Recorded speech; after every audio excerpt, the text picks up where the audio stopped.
pledge allegiance to the flag of the United States of America and to the republic for which it stands, one nation, under God, indivisible, with liberty and justice for all. Dear Lord, we ask you to be with us this morning as we deliberate the business of the county. Help us, Lord, to keep in mind your wishes for us and what's in the best interest of your people, Lord. Ask all these things in the name of your Son, Jesus Christ. Amen. Amen. Thank you. Yeah. All right. Have you gentlemen had a chance to look at the minutes for May 23rd, 2023? I have. Make a motion to approve. Since Steve wasn't here, he's probably not going to be too excited. I second that motion. I'll second that. I probably can't even sign it.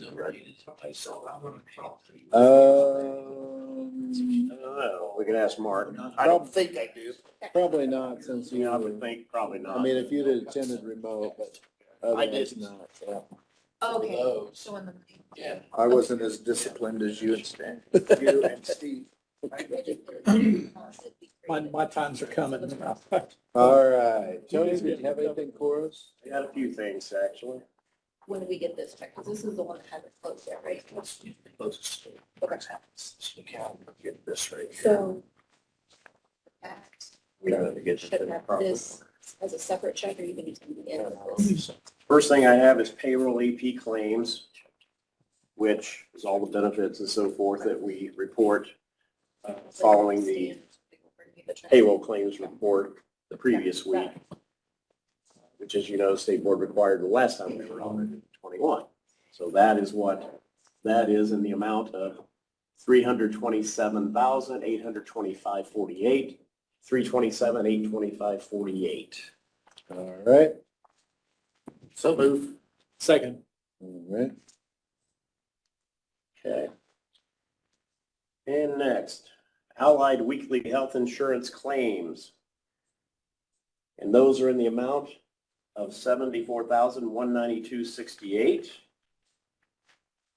And of that, $27,738.63 is medical, $46,454.05 is pharmacy, no stop loss or anything. That's a total of $74,192.68. And Stan, I did not stamp your name if you want to sign once that's approved. All right. Do you want to take a look at that before we approve that? So move. Second. Okay. And I'm going to pass these out so you guys have them in front of you when we go over it. Oops.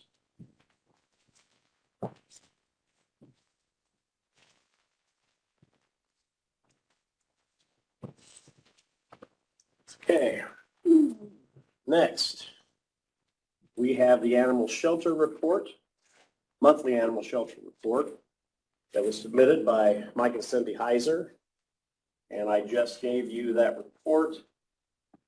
They are currently housing 12 animals, cats and dogs. Looks like mostly dogs right now that they're housing. You got a breakdown of that, Tony, what that is, like 8-4? Here you go, dude. Okay. What colors were they? Here, let me make a copy. Anybody else need this? They all bet like this. Well, of course you will. Okay. Kind of different having a new reporter in the crowd. That's right, yeah. You gotta be one in every bunch. Eric and I go way back. We used to be reporters together That's back right, in yeah, the day. years ago, yeah. And doing each other for Last century, Tony, last century. Eric and Tony have known each other for 70 years. Yep, 75, I started there. Okay. All right. Any questions on that report? If not, I'd take a motion to accept that into record. So move. Second. Okay. Okay. And then I also handed to you, and I'll print a copy of this for you guys too, if you wish to have it. But it is the animal control report for the month of May. And that was submitted by Chad Sprunger. Total animals, they picked up 14, total mileage 343. I passed that out to you all as well. So move. Second. Okay, motion carries. Mark, as far as our interlocal agreement, is there a point where we should recalculate or like say at the first of the year, or are we okay with the current year? I think the interlocal that we have ran for 5 years, so. Okay. Well, I know I've asked you that before and I couldn't. I'll have to look and see what it said, but we had a term on there. And this, Good. that'll be for you or Clayton or whoever. Just wanted to make sure. you have it.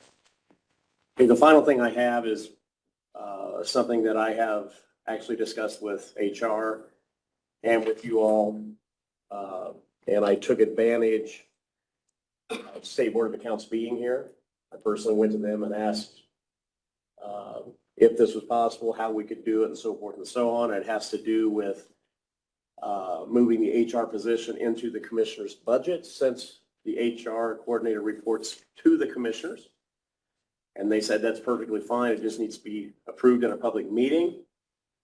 And you all can approve the auditor's office to continue doing the time card, the payroll voucher and so forth, since we have the access to it, so long as we get all of that information to you all every pay period. So I guess the motion would be to approve moving the HR position into the commissioner's budget and this would start in '24.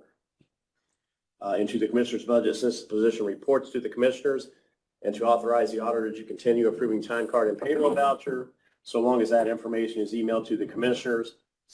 That's how State Board said that should read, if you are so inclined. I guess to me, that seems like an appropriate move because she's still under our direction as far as the commissioners, even though she has remained in, that position has remained in your budget. So with us having her in our budget would seem appropriate, and then we would also have more reporting it to us as far as continuing education, Yep. transport. And you all also do the evaluation for her. Right, which we have done in the past, so. Yeah. So, yeah, I don't know what you guys' thoughts are. Makes sense to me. Yeah, makes sense. Do you need a motion? Yeah. I'll make a motion. Second. Okay, Thanks very much, and that is all that I have. The only other thing I brought down that Shannon asked me to, since she is on vacation, and Mark is well aware of that, he's going to bring it up under his time. okay, So that is all that I have. all right. Thanks, Tony. Thank you. All right.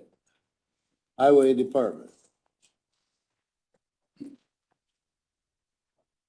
Morning, gentlemen. Morning. Morning.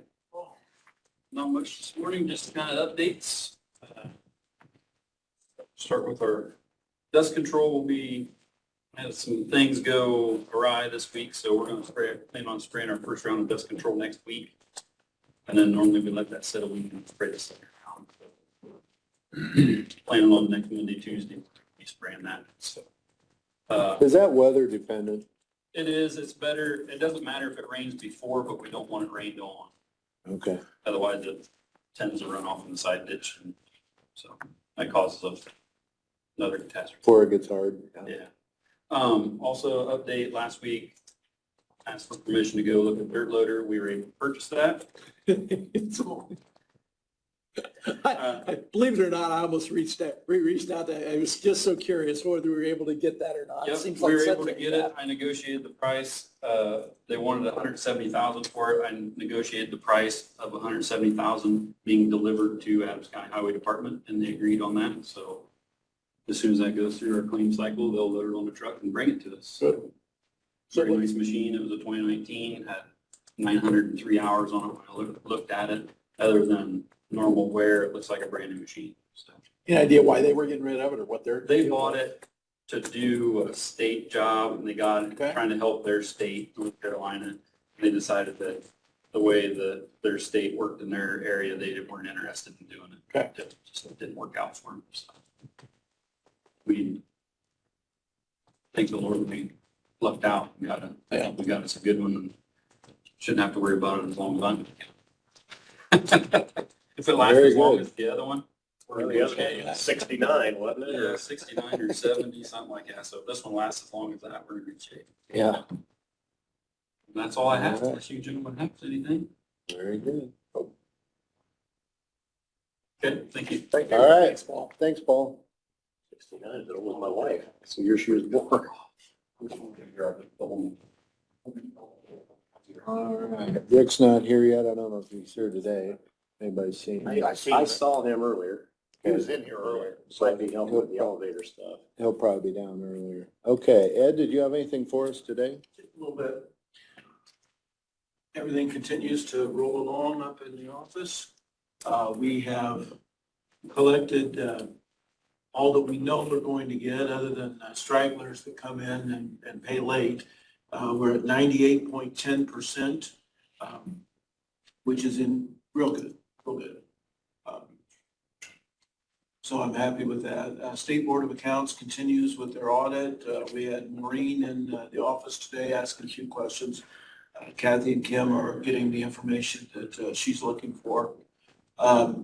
With all the taxes in, we start what's called a settlement procedure, where the treasurer's office balances with the auditor's office. And we basically literally transfer all those funds to, or all those monies to the different funds that the auditor's office then distributes.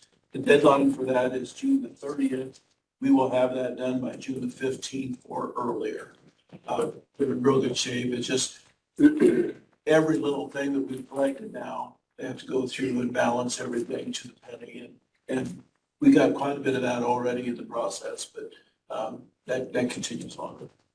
I've been gathering some financial planning information from our 4 different banks, and Shannon is going to put that together to give to our new hires. We talked about that last week.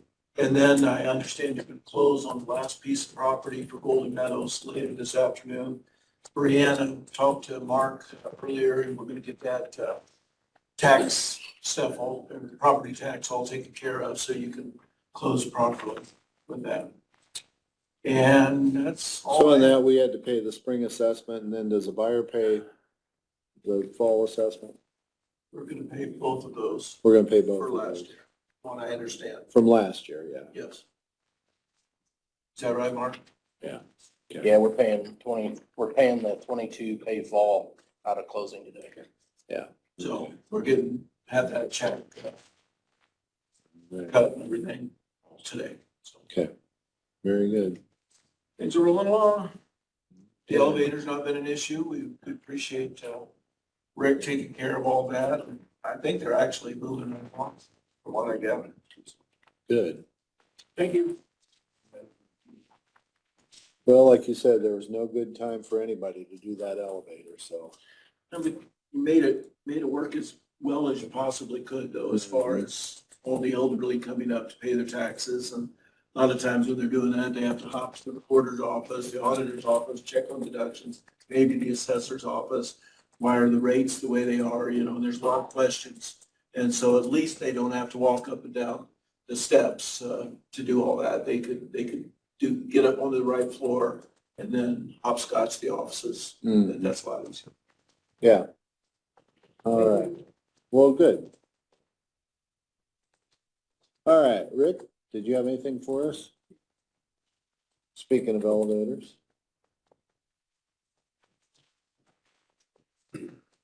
Let's start with the elevator. Going well. Hopefully, we're gonna make that deadline and maybe before, I hope. So, been working on it. So far, no issues. That's what I was gonna ask you, if everything has been as expected so far. So far, it's been, had to do a little bit of rewiring down in the pit just to get things up to date, gene wires and stuff, but You can get a different light put in down there. and have a different light. Gene had to rewire for the alarm system that is tacked into the elevator is in our alarm system. But other than that, so far, so good. A while back, you approved the floor to be done in the power room. They are here now today, starting that, gonna grind the floor. And so they're here. I know I saw them, they were kind of wishing that we had the elevator working. Well, here's what they did do. Wayne, which is the project manager of the elevator, he was able to accommodate them to get them down there. Really? Yeah. So Okay. whatever he does manually or whatever, but it's not up and running, but he made it work. Huh. Stand there with two wires holding them together. Don't want to know. Gene was here too. Down. Yeah, some more. There's a man at the other end doing this. All I know is grinders down there.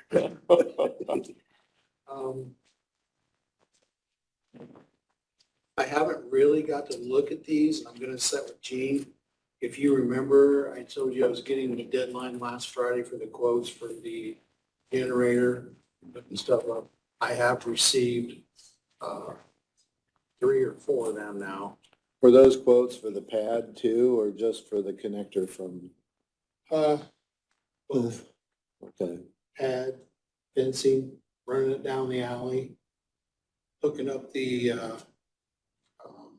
switch down. Transfer switch? Yep. And then we got quotes to run it up into that room. Okay. So what we have, I believe there's 3. I think the one kind of maybe bowed out. So I know we have 3. Good. So then, Gene, once that floor is done, he can start putting boxes in. Yeah, as long as he gets some approval going forward with it. Bring Yeah. that number to you. And like Steve said too, probably needs to enlighten council on this. Where we're at with this money. Yep. What it's gonna be.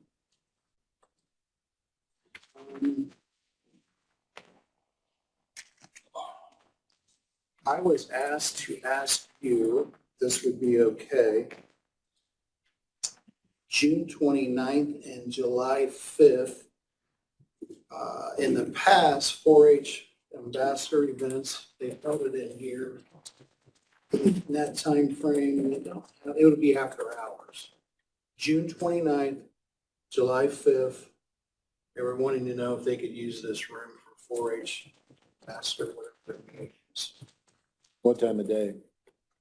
It just says after hours. I don't have. Oh, I see. Yeah, I would say schedule with the auditor's office. Yeah. Just wanted to make sure. So then it's gonna be up to you as far as unlocking doors for them. They'll man their door. Okay, Which I told them they're gonna have to man the door, just have to make sure this is unlocked. okay.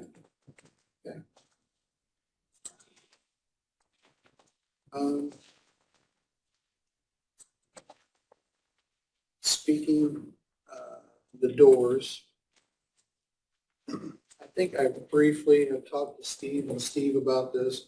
Stan, we may have talked briefly on this too. Here's an email that I had received from Mark Lynn.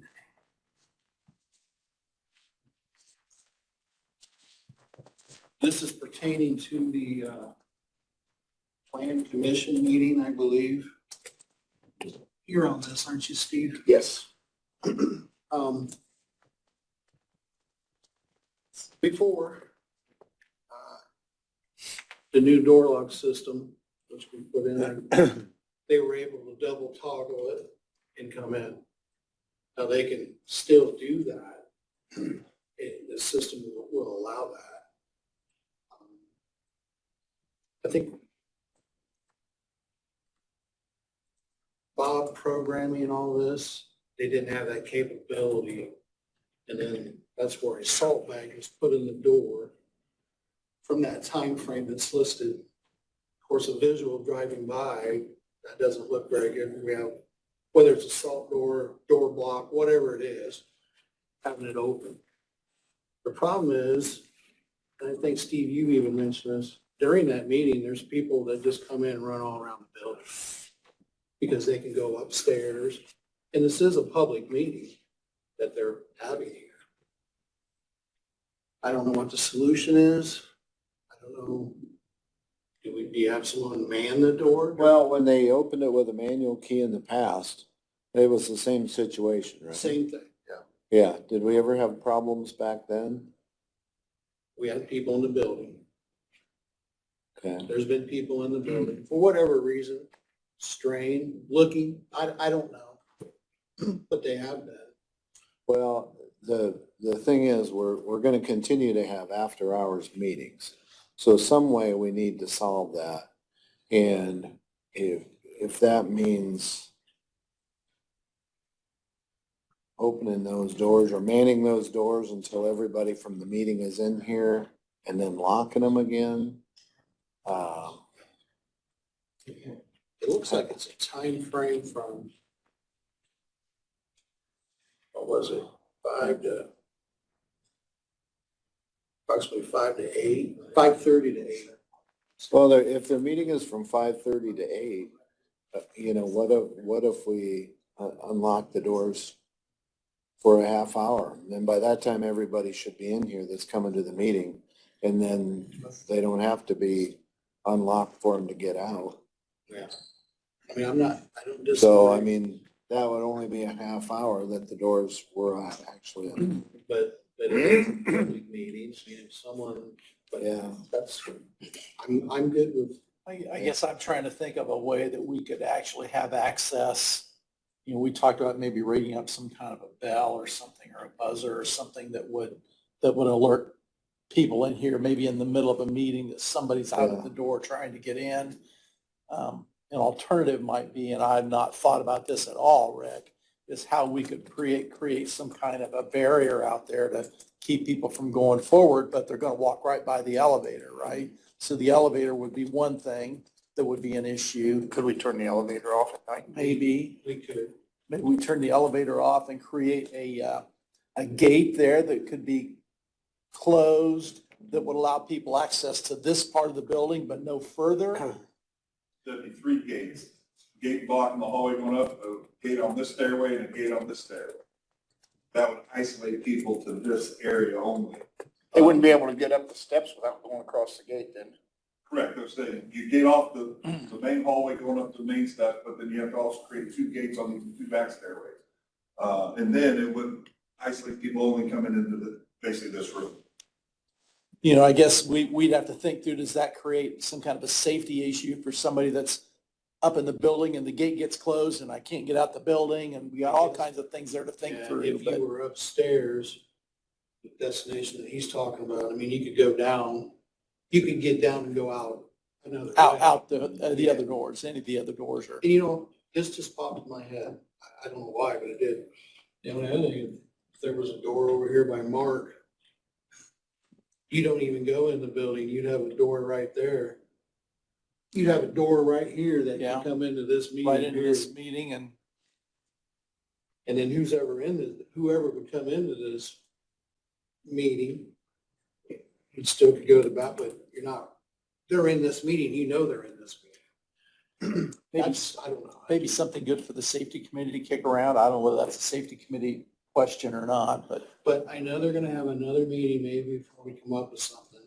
So do you want them to man that door during that period of time?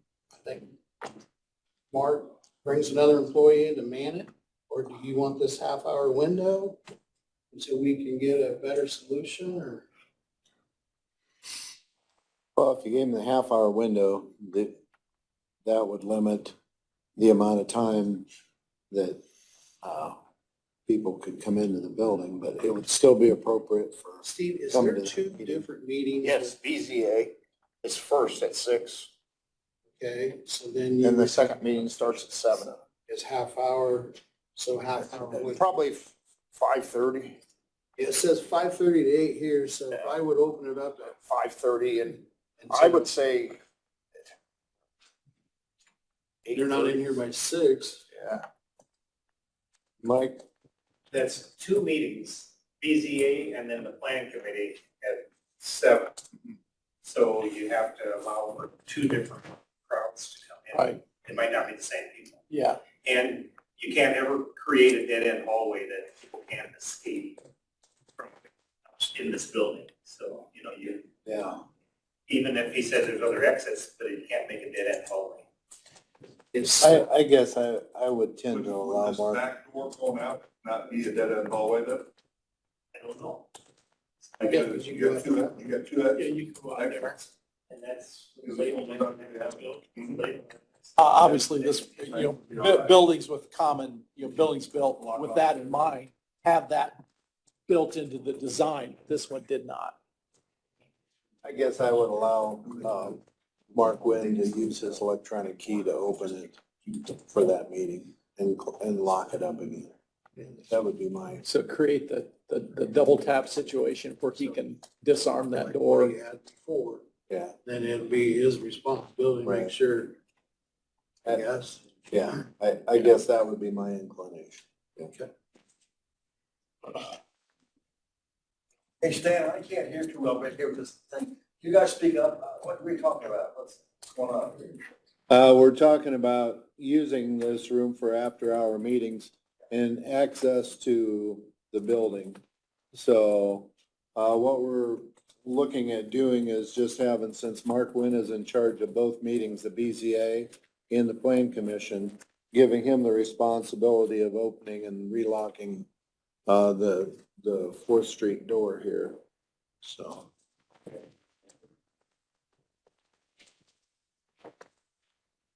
That's all you're talking about right now. Yeah. No new doorway going in right here. Yeah. Rick mentioned something. Yeah. Or Yeah. an idea. That's the future. Yeah. Just noodle it around a little bit. See, there may be a better alternative there we just haven't thought of yet. I think hard to hear it, but it's. That's why we stick you under there, Eric. Well. Here, I guess. Lots of other different little things going on, but I mean, that's all I have. How's 125? 125 tables are all put together. Good, thank Door you. slab did not come in. I'll make another call to him. So one door is in, slab, Which one's missing yet? the one going into the room itself. Okay. So It's- the door going into the second IT office is Is there. in. It's, So it needs to be finished. I'd say even without that door slab, if we can use that room, because there's been a couple occasions where it would have been nice to have that room It's cleaned available. up, tables are put together now. Tables that were purchased for that. Good. And then as far as the WebEx and stuff like I that, believe that's functioning. okay, I mean, I'll have to ask IT. I don't know about that, but I think it is. okay. So yeah, if we had to, I think the room could be used. We might have to make a decision. I mean, there's plenty of chairs in there because most all these blue ones that were in here are in there. Okay,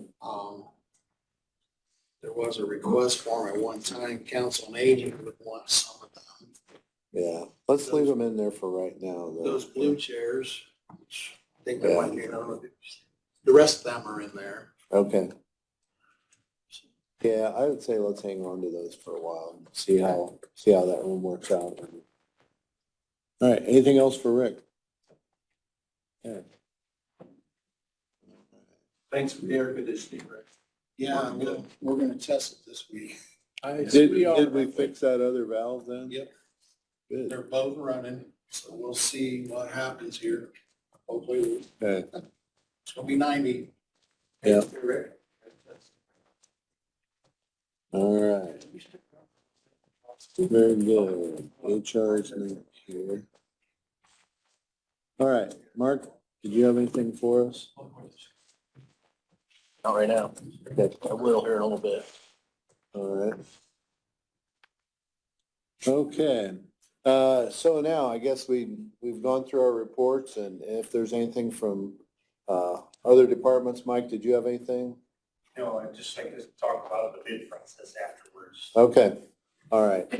Anything from the general public? You'd be welcome to come up and speak. So yeah, if you want to come on up, that'd be great.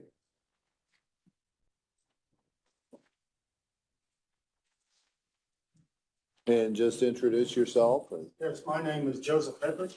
I okay, live at 100 Blue Sweet Lane in Geneva, Indiana. Okay, And I'm here on account of the golf cart situation that we have in town now that's come about. Last Monday, I was arrested for driving my golf cart on West Line Street in Geneva, Indiana. I've been doing this for 14 years now. I've had state police, county police, and our local police never bothered me before.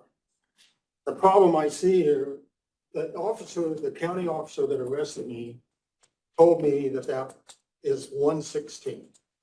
From 27 west is totally 116. I argued with him that it is not just one state route 116. It is West Line Street from the city limits west all the way into town. So now we are sort of in a catch-22 here. And like I said, the folks that live out there have been driving their golf carts uptown now for approximately 14 years, ever since the ordinance was passed to be able to do this.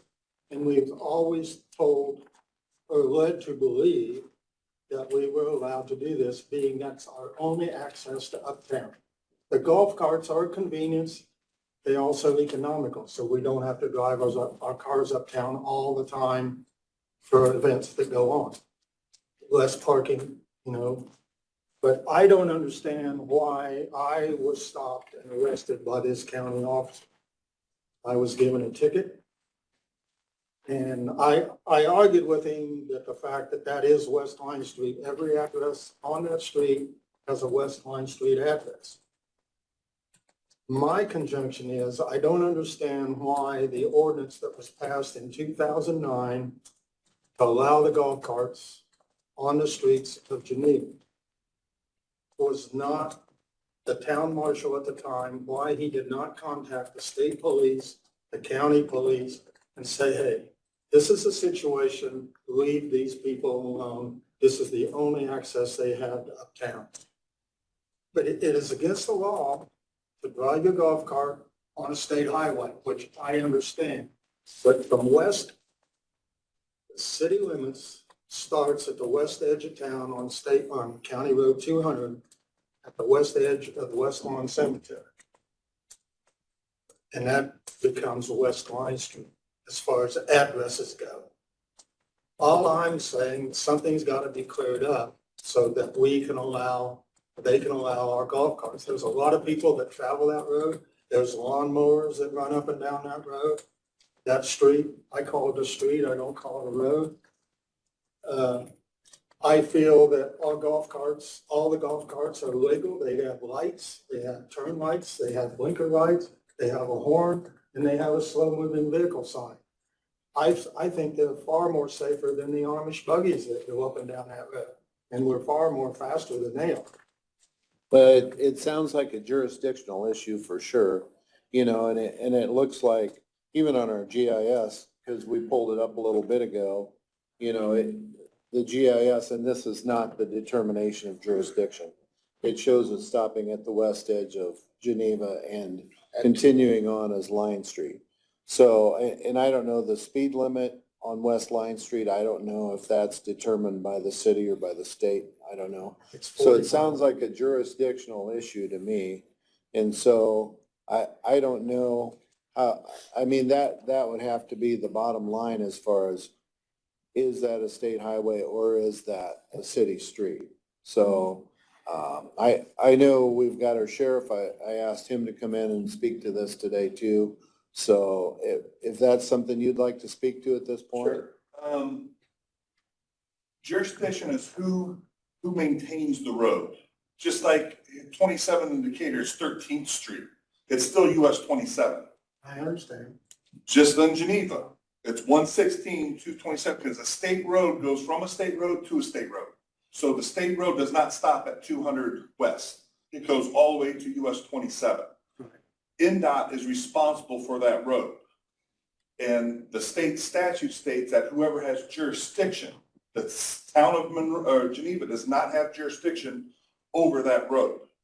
It's a city street, Line Street, but it's State Road 116. And they maintain that road, they have jurisdiction over. The statute states that a city or town can make an ordinance permitting it if they have jurisdiction over it. Geneva does not have jurisdiction over that road. It is NDOT, the state of Indiana. And that's why it's illegal. Why no one has ever been ticketed for it before, I can't answer that question. But it is a legal reason to stop you or an ATV on that road from 27 to 200 west. So there's absolutely nothing that could be done. Change those state law. Matt Lehman, Senator Holman. Well, that's, to me, that would be impossible. I have to agree with you on that. So in other words, we that have golf carts might as well sell them because we're not going to be able to drive it on that road. Right? The only thing I could think of possibly if the town would create one of those super wide sidewalks and bring you in that way and get you off the road is the only thing I could think of. I don't see that happening either. So you're still able to legally cross a state highway? Right angles, yes, and that's in the statute, Okay. that you can cross the roads, and that's done all the time. But this weekend, there was an ATV on US 27 that was arrested. I've talked to Jacob Rushling. He has arrested golf carts and ATVs on US highways. I know my other officers have done that in the past too, out on 218. So they're not allowed in Decatur on 13th Street, on Monroe Street. They thought they were, but they're not. Situation in Decatur. Yes, it is. It's the Decatur, same- though, they have more ways to get around, where I agree with him, they're kind of stuck over there unless they can get on the north side, go north on one of the city streets, go north on, I'm not sure. It's just, Winchester should go north and then cut across. that's the only way we can get to Yeah. it. What about Monroe? Same situation on 124? Correct, they cross it. Yep. But they have a little bit more, they only have one access, and then for the people that live several blocks away from Winchester, they still have to get to Winchester to go north. I mean, it's a mess for them. But as far as the road, I mean, that, like I explained, that is the jurisdiction of NDOT, and they do not permit golf carts or ATVs on their road. What I don't understand is, I've had state police, I've had county police follow me all the way from their suite in town and never have said anything in 14 years except for this one instance. Even that day, later on that day, my neighbor across the street was coming home on his golf cart, and the county police went right by him and never batted an eye, just kept right on going. To me, this is not right. It's not Well, right. it's the discretion the officers have on a traffic To infraction. stop this, what are you gonna do to stop this? You're gonna have somebody sit out there every day for at least a week, all day long, to stop this, because that's the only way you're gonna stop it, because these people are gonna go up and down that road. The town can't even drive their lawnmowers to mow yards now. It's fun, you're telling me to take care of properties that are out there on West Line Street. That's not a golf cart, it's not a UTV, it's a lawnmower. What's the difference? Well, sir, I'm just telling you what the state law says. They don't all make sense. That's for sure. But the town not enforcing this for the last 14 years, it's created bad habits. And if they were informed that it was legal back 14 years ago, you were misinformed. It's not illegal. It wasn't legal back then, and I signed the ordinance, but we were led to believe, since we live out there in that area, and our only access to get to town was up 116 or West Line Street. That's what we've been led to believe for all these years, and now all of a sudden, it's moved. You know, I don't know who led you to believe this, told you it was okay that you could do that. They were well, wrong. the city police never enforced the law. Well, I agree. So now you people, you officer, come along and ding me for doing that. And so now we might as well sell our golf carts and be done with it. The way I look at it, that's a lot of money. So that's all I have to say. My name is Jeff Brown, and I'm a resident of Geneva also, and I live closer to town than Joe does. But I live a half a block from the blinker light on 116. And I mean, to me, it's a block and a half to go uptown. I'm not gonna get in my car and drive in my car and try to find a place to park up there to get my mail. Because I live on the highway, they will not allow post office, they won't allow mailboxes because I have a sidewalk. So they have to give me a post office box in town. So I'm just saying that it seems like an enforcement situation here. It would seem like in town in the city limits, because I could get a ticket like Joe did, just by driving from my driveway up to the traffic light, which is a quarter of a half a block. That's correct. And that would irritate me really bad if they did that, because I'm a half a block, I'm 1.5 blocks from uptown. And it seemed like that the county would defer to the government of Geneva and their officers to enforce that law the way they see fit. You've got enough county roads and things to monitor without coming into Geneva and writing a ticket to a resident in Geneva because he's doing something that the town has, like you said, for 14 years, has like it has up bill. I'm not, my problem is it seems like an enforcement situation that they could defer to the Geneva police to do that. And that's all I can say. Here, let me ask you this. So what happens if you're traveling that one block and a car hits you and you, because of that crash, the owner of that car is injured? Whose fault is it? Well, that car hits my golf cart and he's injured. He's not a very good driver then, you know, I mean, We have a lot of bad drivers, don't we? So whose fault is it? the probability of him being injured is the Sir, being injured. Sir, you're not answering my A question. lot worse. Whose fault is it if you get hit on 116? Yours, because your car should not be out there. If I pull out in front of him, it's my fault. You could drive it and he could rear end you. Your cart should not be on that road, plain and simple. He would also get a ticket for rear ending you, but you would get a ticket for being illegally on the road. That would be fine then if that's the case. Well, okay, I mean, I'm just saying, so. But if I'm not causing a hazard. What's the difference? Correct. What's the difference? And it's my fault. Thomas Buggy's legal by law. I'm not saying the law is a good law, sir, but I don't pick and choose the laws I get to enforce. How come you haven't enforced this law in 14 years?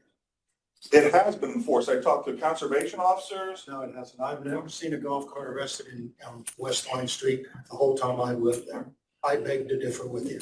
And that's what I argued with that officer that arrested me. That's why I got the ticket, because I got huffy. Because he wouldn't listen to what I had to say. But what you had to say is not. I understand, but put yourself in my position, which he would not do. And right now, you're not doing. You're not putting yourself in my position. How would you feel if you lived out there for 14 years and you got arrested? You would be upset too.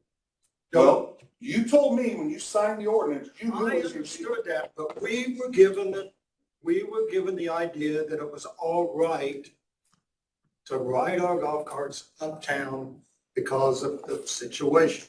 I'm done talking. Joe, how'd you get your car home? Oh, yeah, by the way, after I got arrested, I asked the officer, I says, how do I get my golf cart home? He says, you can drive it home. Would you prefer us to tow it? He told me I could drive it home, so now what's the difference? We've let cars with expired plates drive home to get off the street, Well, or I we don't- can tow it. I don't know that. I'm telling you, we allow that. Okay, I'm done. Thank you. Yeah, it's a jurisdictional issue and, you know, county board of commissioners cannot alter state law, and whatever the state law happens to be, that's what it is. But, you know, that's where legislators have the ability to give discretion to local entities and local counties. And so I would certainly think that it would be within their power to give us the ability to do exactly what you're asking us to do.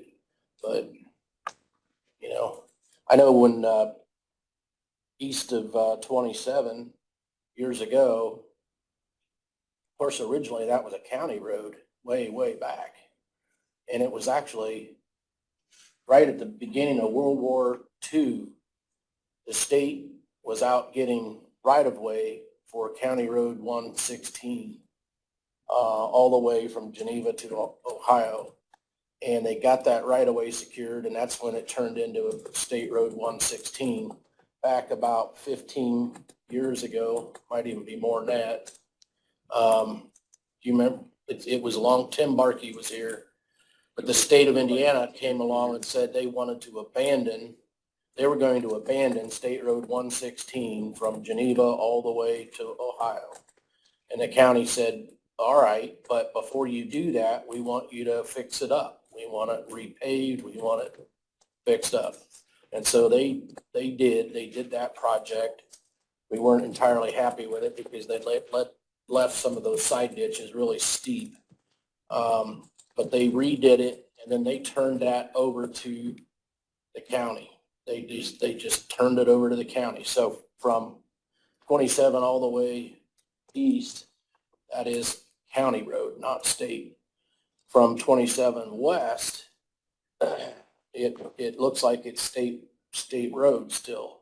And now, I'd have to look and see, maybe they abandon it farther out, but I tend to agree with the sheriff that they typically aren't gonna abandon a road and leave a spur out there and then to the next state route. They usually make sure that those dots are connected. So, I mean, we can look at that, but it certainly looks to me like it's really a jurisdictional issue. It's an enforcement issue, whether the Geneva police want to enforce that or not. That would certainly be within their discretion, but likewise, it would be within the discretion of any county officer or state officer. So, and then it's up to when a citation is issued on the basis of a state law violation, then it's up to the local county prosecutor's office to prosecute, and that's within their discretion. So that's kind of where we're at. Would it be reasonable to approach NDOT about that couple blocks?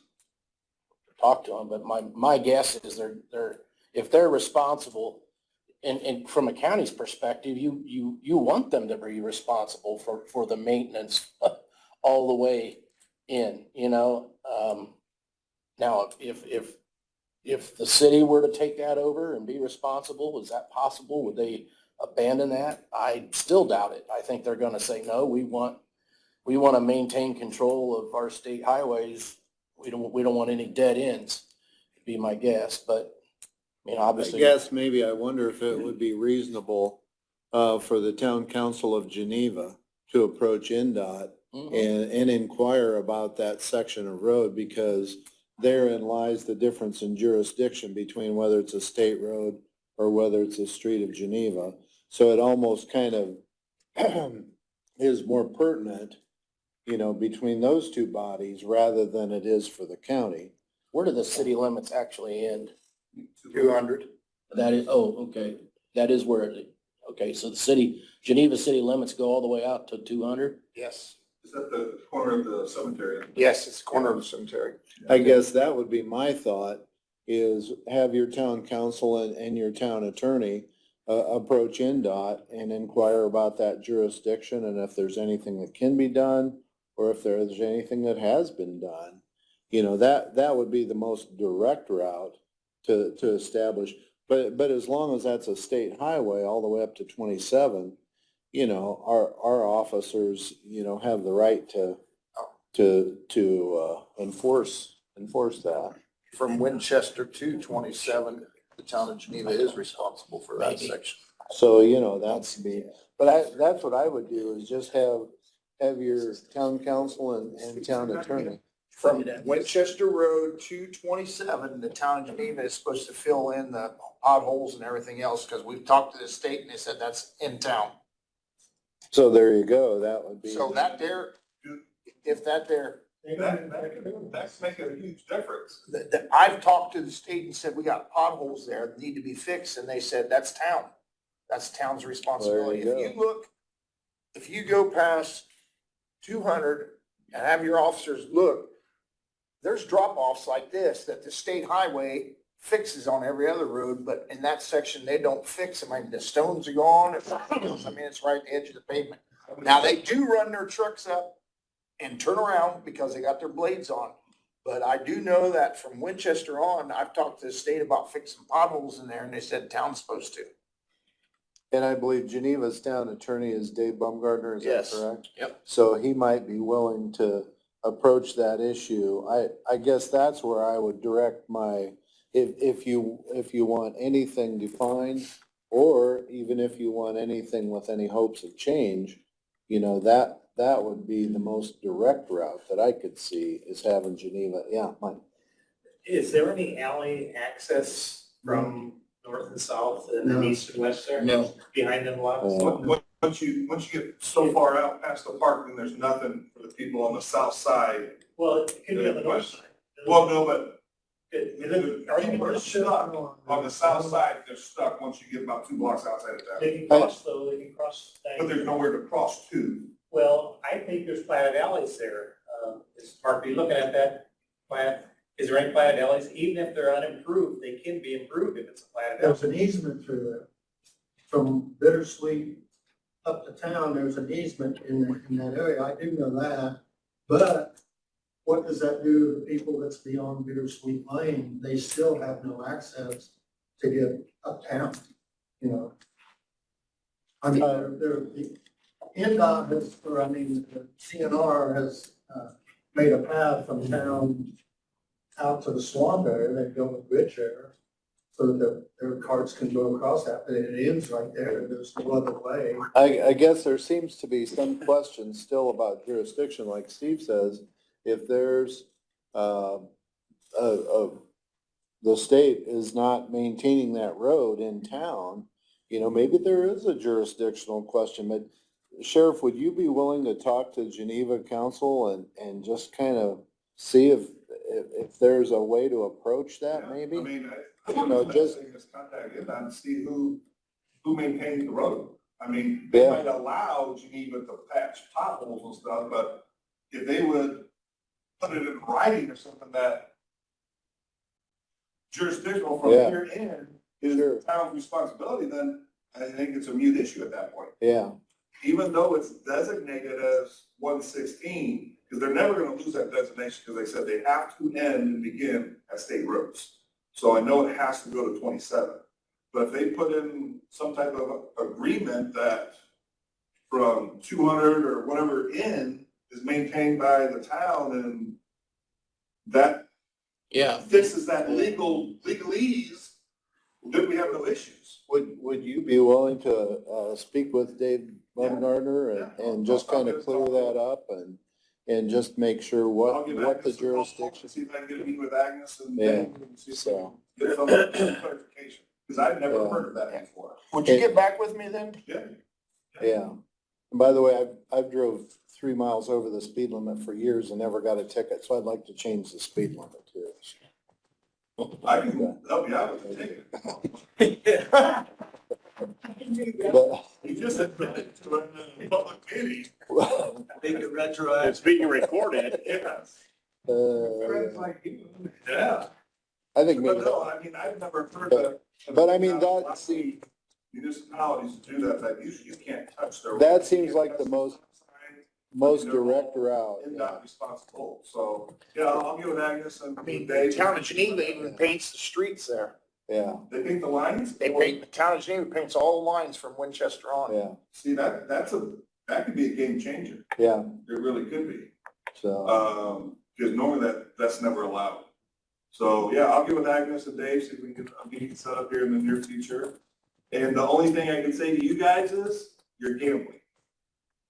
Like you said, it's one time in 14 years, so I don't think it's an epidemic of enforcement action. For whatever reason, that officer saw it and did it, and like I said, you might have got cross with him, and that's maybe why you got a ticket instead of a warning.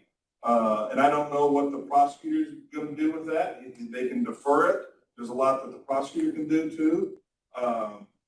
But we'll see if we can get an answer sooner than later, obviously, because it's a busy season right now, so. You can send me, email me the actual, statute, that deals with not, There's two of them. There's one under DNR, Title 14, and then there's a Title 9 too, so. yeah, email those to me because that's really what you gotta look at is, you know, are the elements of the offense satisfied And if there's a way to shift, if that hinges upon whether the city of Geneva is responsible for the maintenance of that road or That not. all hinges on. If it hinges on that and we can kick that out, then that solves the problem. Yes. But I need to see the statute. Okay, I'll send it. Well, is that where the speed limit changes once you come into Geneva from the You know, it west? changes outside, It starts dropping down before you get to it it. gets Because probably, once you get to 200, they basically consider that residential and it really drops down. Gotcha.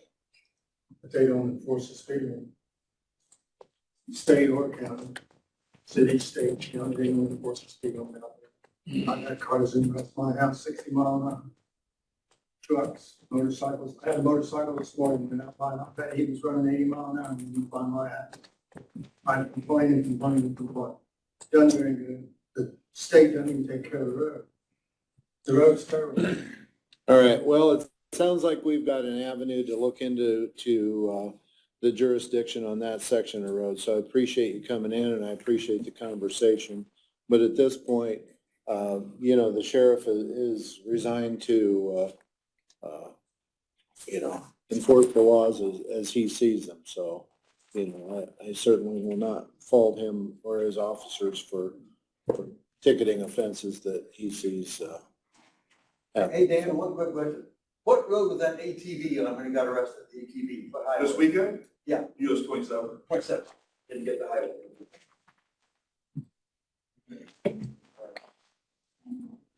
And I was just kidding about the 3 miles an hour over. It's more like 7-1. Probably more like 10 to 15. Yeah. All right. So, all right, very good. I appreciate the people coming in to talk about that. So we'll see if we can work to help solve that issue and get it defined. So, anything else from the general public?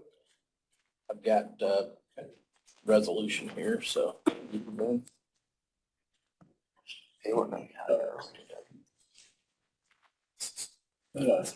See, women or hold your resolution. What's that? Well, it's I need to have a resolution number. she's got it drawn up as just military leave policy that we probably ought to pass it as a resolution. Me too. We'll see how that goes for a year. Yeah. I agree.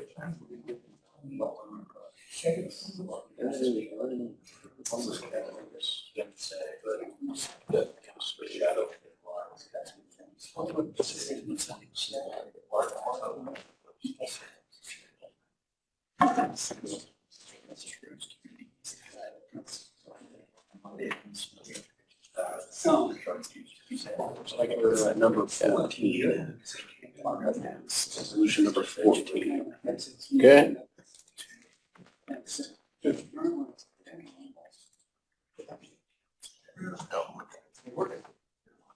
I didn't know.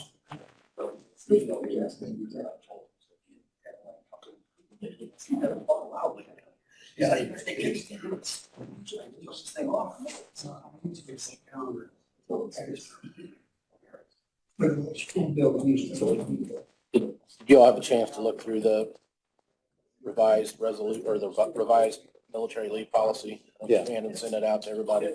Any questions on it? Just this would be resolution 2023-14, resolution of Adams County Board of Commissioners. Just need a motion to approve this and then we can get it incorporated into the policy manual. I'll make a motion. Second. Okay, motion carried. Still couldn't hear, they were talking across the room. Sometimes Dustin's been sitting over there and I think you can hear better over there.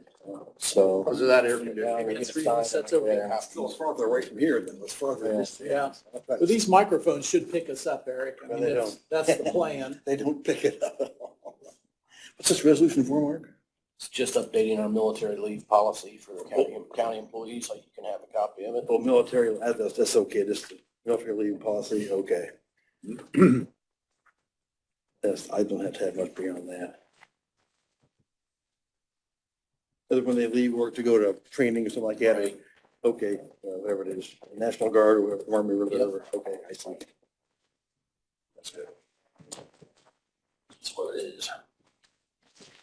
Do you have anything else, Clayton? Anything? Right. All this stuff. So, and Okay. I've got something here.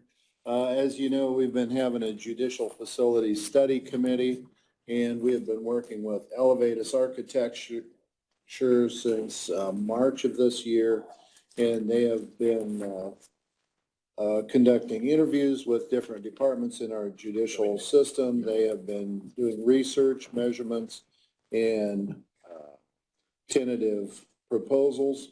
And so they intend to complete this study and present conceptual drawings and ballpark pricing for any of the concepts that we have directed them towards. So we have a proposal letter from them to continue this study and bring that to completion, probably by the end of June, depending on response time. But their cost for programming and conceptual design is $19,500. So I would ask for a motion to approve this proposal and bring it to council on June 13th for funding. So if you've had a chance to look at that, if you have any thoughts on that. Do you have any thoughts on where it's going to be paid from? Or at this point, we're still trying to figure that out. Yeah, there are a couple places. There are CUME funds, there are CUME court funds.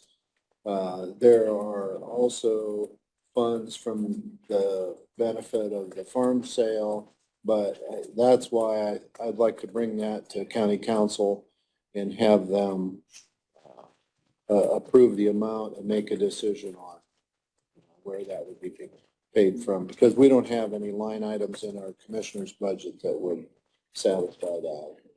And this work has basically already been started. Is that how you would? I would say at this point, they are probably around 85 to 90% complete towards presenting conceptual drawings and ballpark prices. So they have stepped out in faith that we're gonna. The only question I have on the whole thing, Stan, is, it is understood that there is multiple building sites to consider for this project. They are listed below.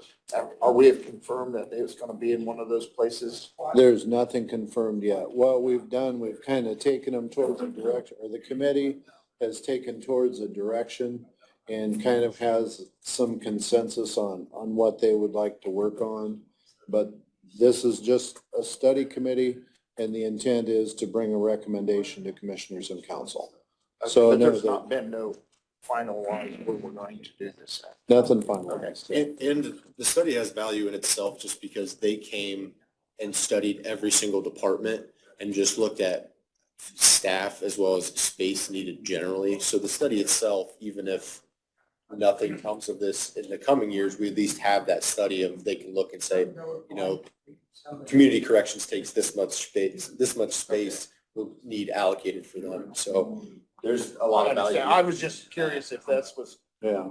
the 4 places here that was the final or, No, those are just ideas. okay.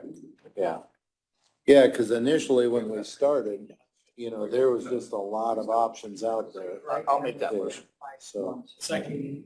okay, motion and second to go ahead and approve this proposal and present it to council on their next meeting. Is there an amount on that? Yeah. 19,500. Excuse me. You want the letter or not?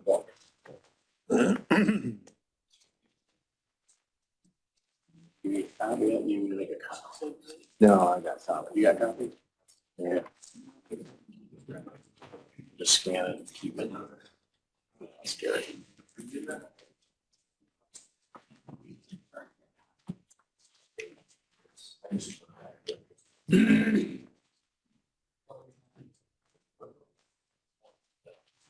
Okay, the only other thing I have, I know we're gonna go ahead and close on that farm ground on the east side of 200 this afternoon, so that will complete the sale of the farm ground around Golden Meadows home. So. I have a question. Yeah. Did, I wasn't here last week. Did we get a bid out for the rental of the rest of that ground or? Yeah, what we did, we refused the written bids. And then we had Kim Frichte, who was representing Craig, his son, in here. And then we also had Dean Arnold. And so then what we did, we accepted bids from the floor. And Kim, on behalf of Craig, submitted a bid of $175 per acre for that, 6 or 7 acres, something like that. Because they're farming right across the. Oh, okay. So he gets it then? Yep. Okay, I didn't know. I missed last week and I just was asking about it. So, Plus he pays taxes. Yes. yeah. So.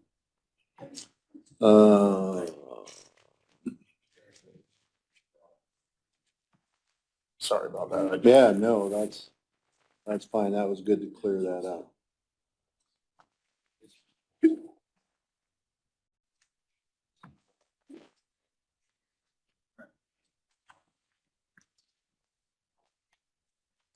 We did have a meeting, I don't know if that was last week, with the opioid steering committee. It was last Thursday.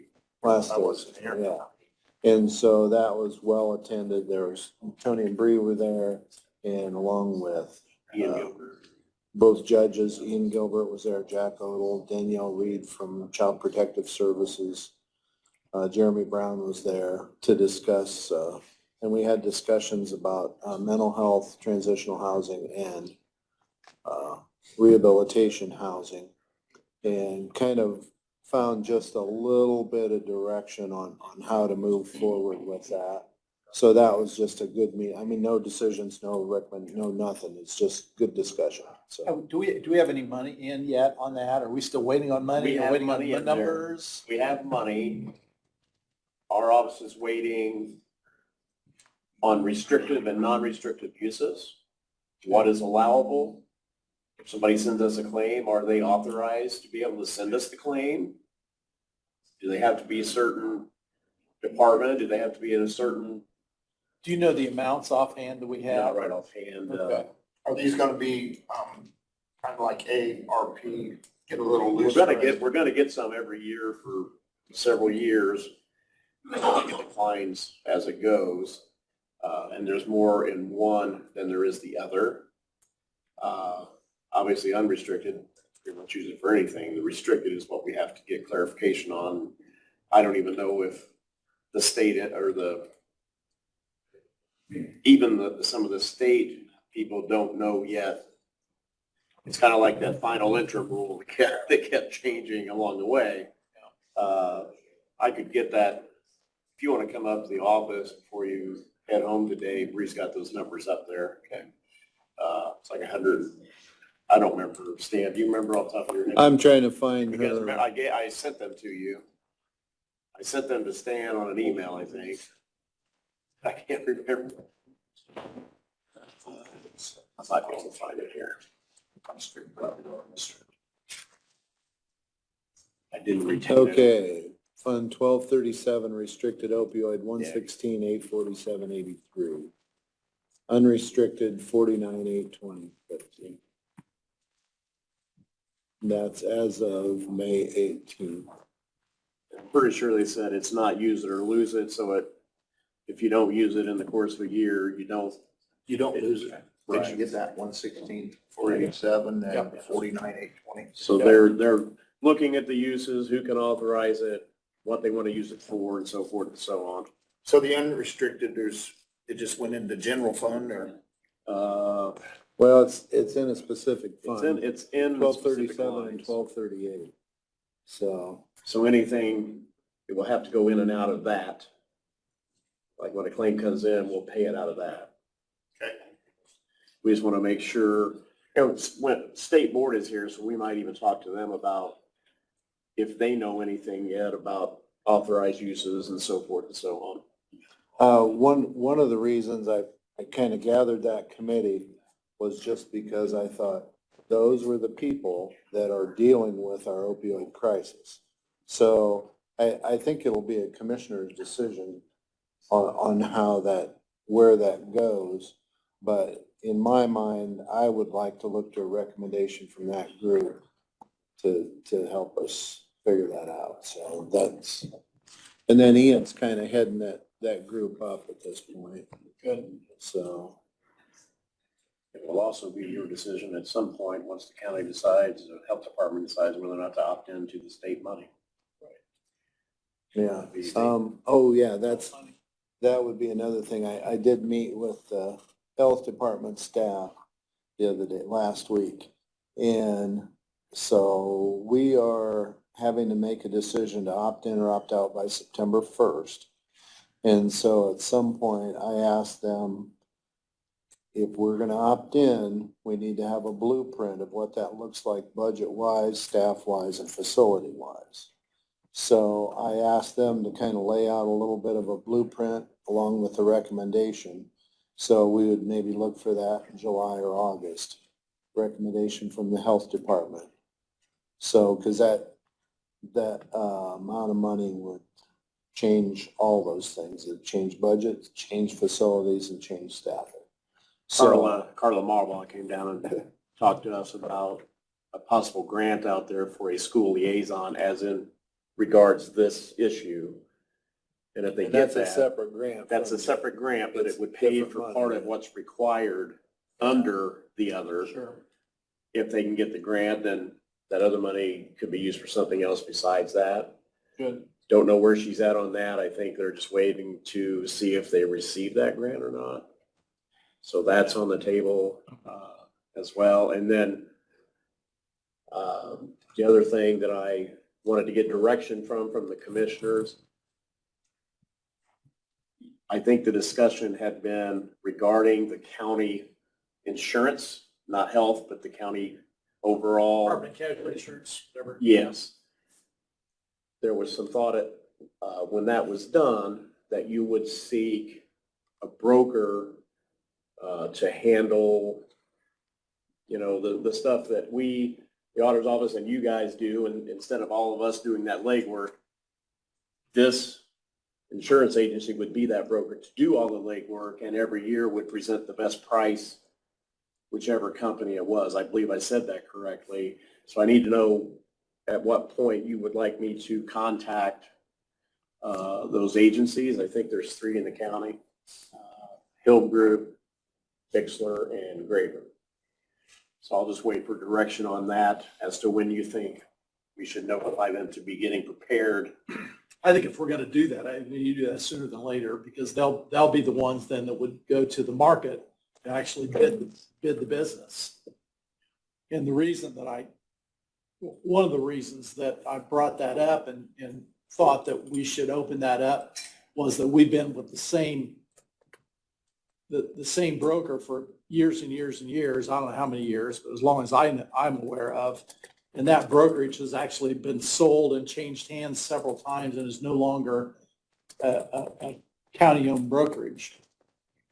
And so it was just my opinion that we should open that up for discussion, presentation from the incumbent as well as the other county-owned insurance brokerages that could handle that business for us. And I know at the time when that was done, I think I stated in that particular meeting with all of them present, that the fact that the bid came in a lot lower than it had been the previous years, because we hadn't switched or had it bid out, that maybe you're onto something about checking those prices every year, because it came in quite a bit less with a different insurance agency out there. We got Liberty Carrier, Mutual yeah. instead of Travelers. There was a lot of money saved on that. So, I thought she had that set up for Tuesday, June 13th, wasn't that? That's for the group health Gotcha. folks. So we're looking at group health. Okay. Eileen Schlafly and her group looking at alternatives to Eileen in handling the group health plan. And then we're looking at the property and casualty, which would be the alternative to, And that's Hill not Group. set up. that's not set up yet. Yeah. That's correct. Okay. Maybe with our property and casualty, we can just be self-insured there too. Or no, yeah. Don't want to do that. All right. So Tony, it would be my preference if we set that up sometime over the next 60 days. Because they're going to need some time if we do change carrier, or if we do change brokers, they're going to need some time to go back to the If I market send, again. if we I want to send sample each the of them market an again. email and say, within the next 60 days, we will be summoning you to a commissioners meeting to sell yourself. so to Yeah, speak. basically, it's a help us understand why you would be the right broker to handle the county's property and casualty Okay. insurance business. If that's good with all three of you, I'll just send that out and at least put them on notice that in the next Good. 60 days, they're going to be asked to do that. Good deal. I think that's fine. Thank you.